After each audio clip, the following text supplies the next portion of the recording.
ಇವತ್ತು ನನ್ನ ಪರಿಸ್ಥಿತಿ ಮಳೆಯಲ್ಲಿ ಈವೆಂಟ್ ಜೊತೆಯಲ್ಲಿ ಅನ್ನೋ ಥರ ಇತ್ತು. ನಮಸ್ತೆ ಗುಡ್ಲು ಬೇಟಿ. ಇವತ್ತು ಸಂಡೇ ಆಗಿರೋದ್ರಿಂದ ಶಾಪ್ನ ಸ್ವಲ್ಪ ಲೇಟಾಗಿ ಓಪನ್ ಮಾಡಿದೆ. ಅದು ಅಲ್ಲದೆ ಶಾಪಲ್ಲಿ ಯಾವುದೇ ಈವೆಂಟ್ಸ್ ಬುಕ್ಕಿಂಗ್ ಇರಲಿಲ್ಲ. ಈವ್ನಿಂಗ್ ಒಂದು ಔಟ್ಡೋರ್ ಈವೆಂಟ್ ಇತ್ತು. 4th year birthday decor. ನಮಗೆ ತುಂಬ ಪರಿಚಯ ಇರೋರ ಮನೇಲಿ. ಲಾಸ್ಟ್ ಫ್ಲೋರ್ವರೆಗೂ ಐಟಮ್ಸ್ ತೊಗೊಂಡು ಹೋಗೋ ಅಷ್ಟರಲ್ಲಿ ಸಾಕಾಯಿತು. ಅದು ಸಾಲದು ಅಂತ ಈ ಮಳೆ ಬೇರೆ.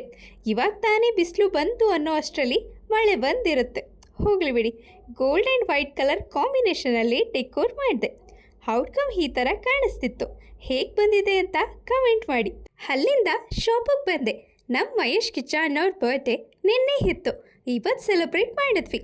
ಸೆಲೆಬ್ರೇಷನ್ ಮುಗಿಸ್ಕೊಂಡು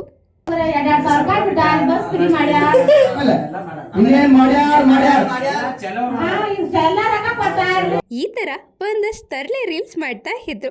ಅದನ್ನು ರೆಕಾರ್ಡ್ ಮಾಡೋ ಕೂತಿದ್ದೆ. ಅಷ್ಟರಲ್ಲಿ ಒಂದು ಸೆಲೆಬ್ರೇಷನ್ ಬಂತು. ಅದನ್ನು ಮುಗಿಸ್ಕೊಂಡು ಮನೆಗೆ ಹೋದೆ. ಇದಾಗಿತ್ತು ನನ್ನ ಡೈಲಿ ವ್ಲಾಗ್. ಮತ್ತೆ ಸಿಗ್ತೀನಿ ನೆಕ್ಸ್ಟ್ ವಿಡಿಯೋ ರೀ.